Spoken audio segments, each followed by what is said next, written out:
I just love catching live bait because I know when I fill my live wells full of fresh live bait using my Dehooker here to get the baits off of the bait rig without touching them, I'm gonna have no problem catching big fish. In today's episode, I want to give you guys 5 advanced tips of using your Dehooker so that you can put fresh live baits into your live well, go offshore, go inshore, have a better presentation, and catch more fish. Let's go ahead and get started.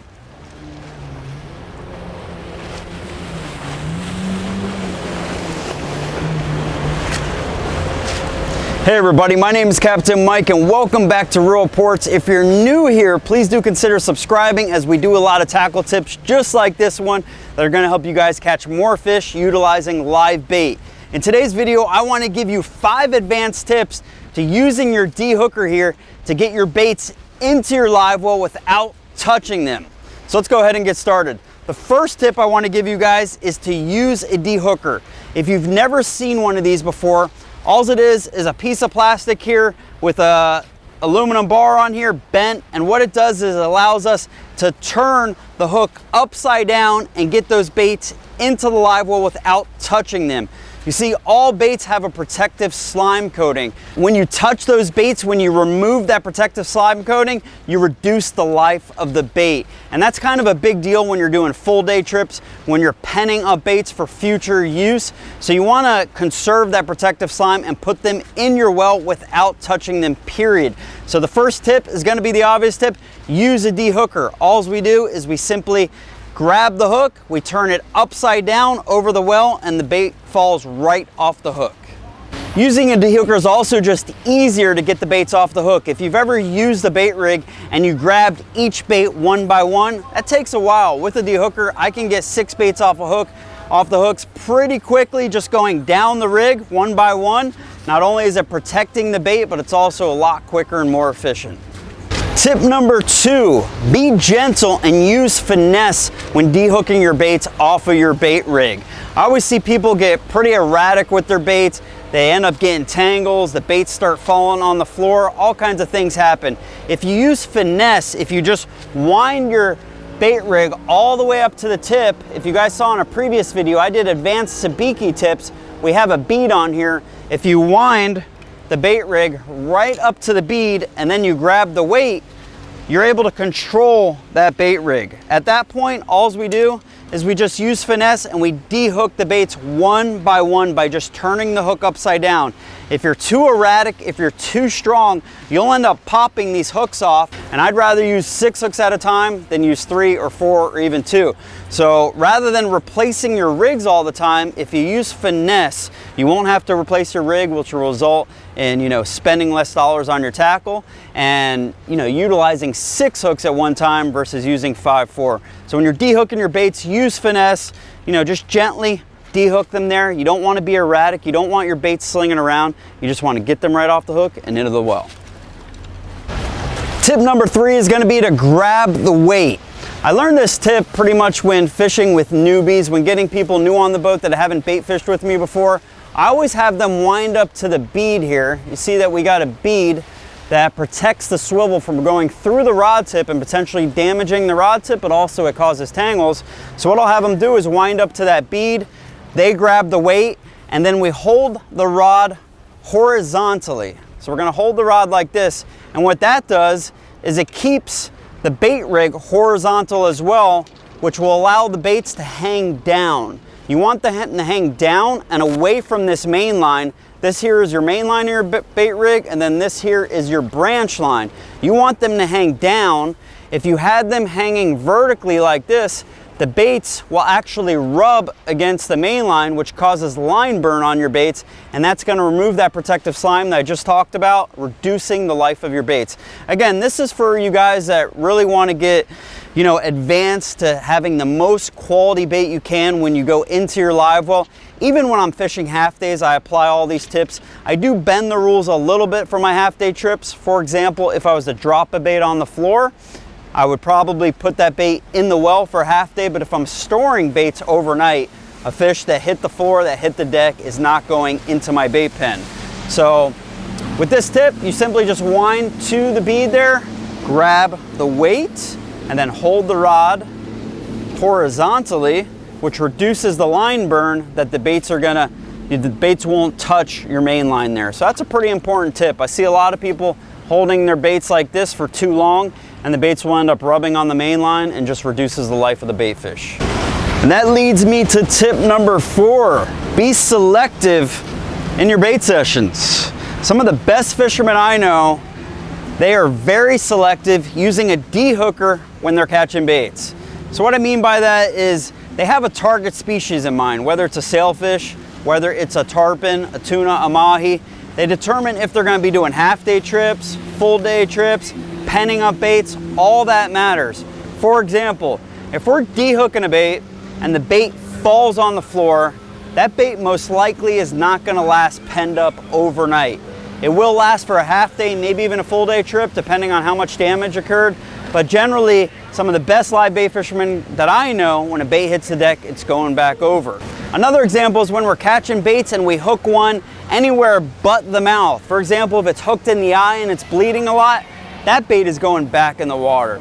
These are all prime examples of baits that just aren't gonna make it overnight or on extended trips. And when you have a small live well, say just 30 gallons, 40 gallons, or even 50, you want to maximize your bait well with the best quality baits at hand.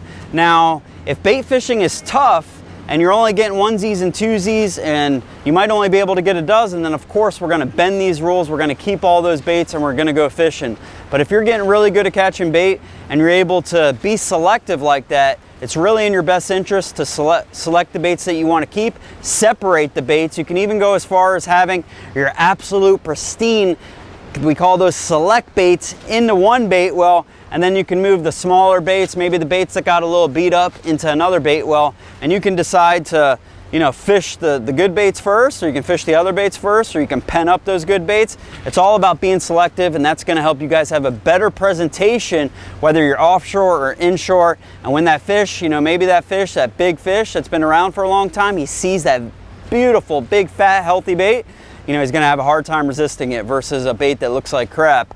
That's not swimming well, might not entice them. All right, and for my final tip, tip number 5, this is a tip that I also learned from fishing with newbies, is when you got baits on here and you got your rod horizontally, you want to get as low as possible and as close as possible to the opening in your live well.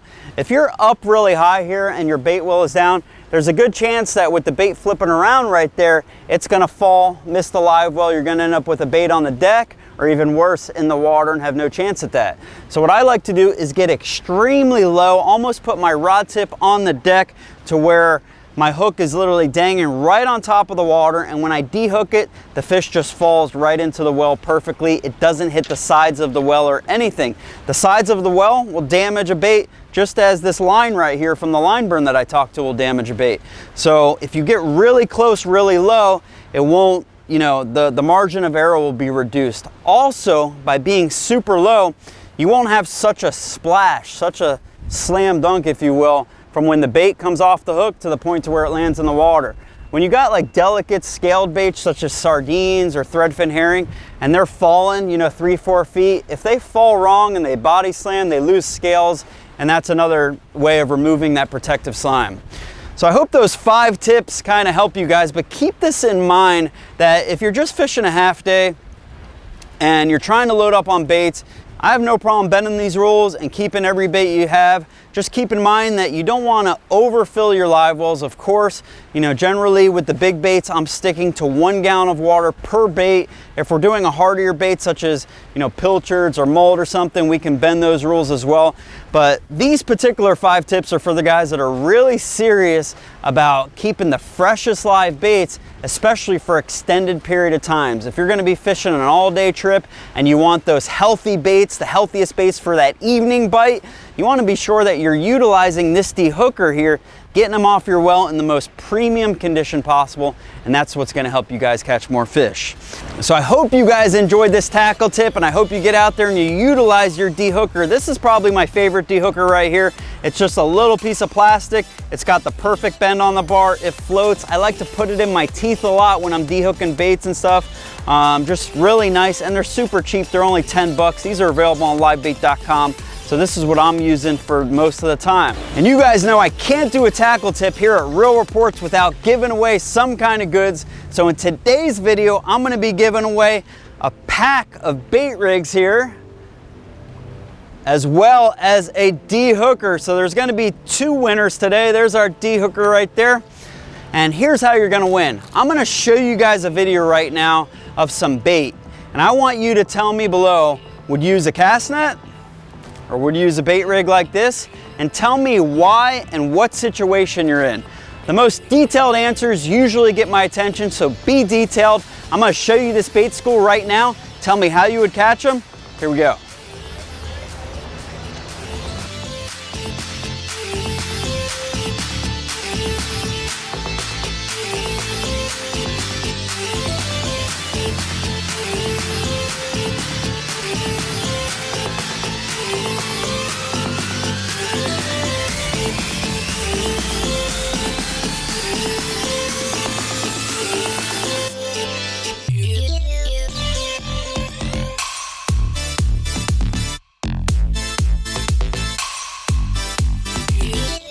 All right, I can't wait to hear how you guys would catch those bait fish using a cast net or using a bait rig, and tell me what situation and why. Can't wait to read those comments. We're gonna be giving away the bait rigs as well as a Dehooker so you guys can get out there, catch more bait, keep them in better shape, and eventually catch more fish and just have a great time out there on the water. My name's Captain Mike. This is Real Reports. Hope everybody enjoyed this tackle tip. Have a great day and tight lines.